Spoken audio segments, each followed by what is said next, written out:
Back in Champaign, the Fighting Illini going through the paces as they get set for their season opener against Ball State. This is one of the youngest teams we have seen, just 9 scholarship seniors, and so a lot of inexperienced players expected to see the field for Coach Lovie Smith, Dave Revson, Jerry DiNardo, Howard Griffith. Let's run through some of the personnel. Starting on the offensive side of the ball, we know about Chase Crouch. We talked about that a little bit. A different feel offensively, a really good runner. We saw that in his limited experience last year, and that kind of changes the face of this offense for Garrick McGee. Yeah, I don't think there's any question. And talk about a big physical presence. I mean, when we had him up here in the set, I mean, he can run the ball, and he's got a lot of talent.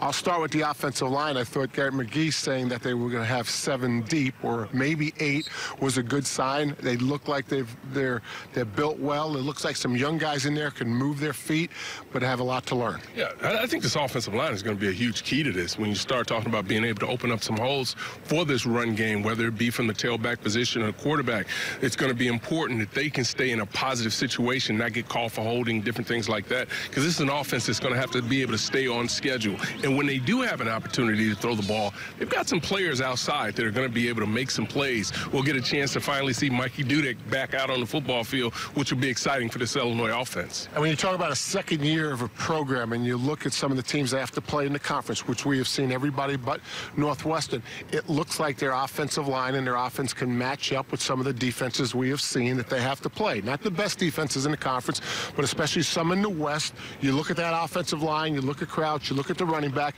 they can certainly compete with those teams. Non-conference schedule, yes and no, but it gives them a chance with their offensive line to win some of those battles, offense versus defense. Good-looking players on that OL, yes. A couple they're really high on. Nick Allegretti has been mentioned several times as a really good leader. Christian DeLauro. That's a good group. You have Foster back, who can be really explosive, as we've seen. They like the freshman, Mike Epstein, a lot as well. And you talked about the wide receivers. Ricky Smalling's going to be a big-time player in this league. Let's take a look at the defense, guys. And this is an area where Lovie Smith kind of hangs his hat. This was not a great defense last year. They lost a ton up front. Can they get better defensively? Well, what jumps out compared to last year is the guys they lost up front. They're not as big and physical right now. Now, they can run, and there's some guys I think they have great futures, or the coaches feel like it's a lot in their future.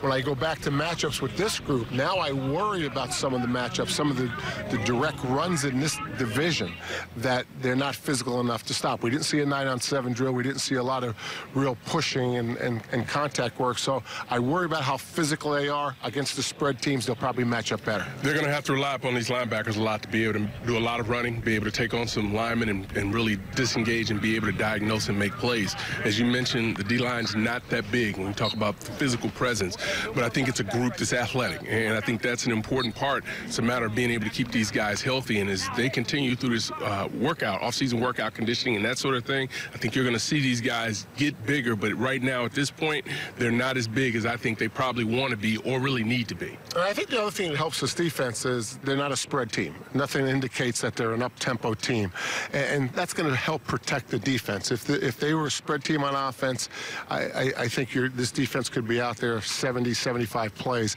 and that would not be a good thing. Well, they do need to get better there, no doubt. They gave up at least 170 rushing yards in every game against an FBS team last year. As you mentioned, this is a division where there are a lot of teams that can run the ball, so that will be a challenge, no doubt, for the Fighting Illini. Inexperienced secondary as well.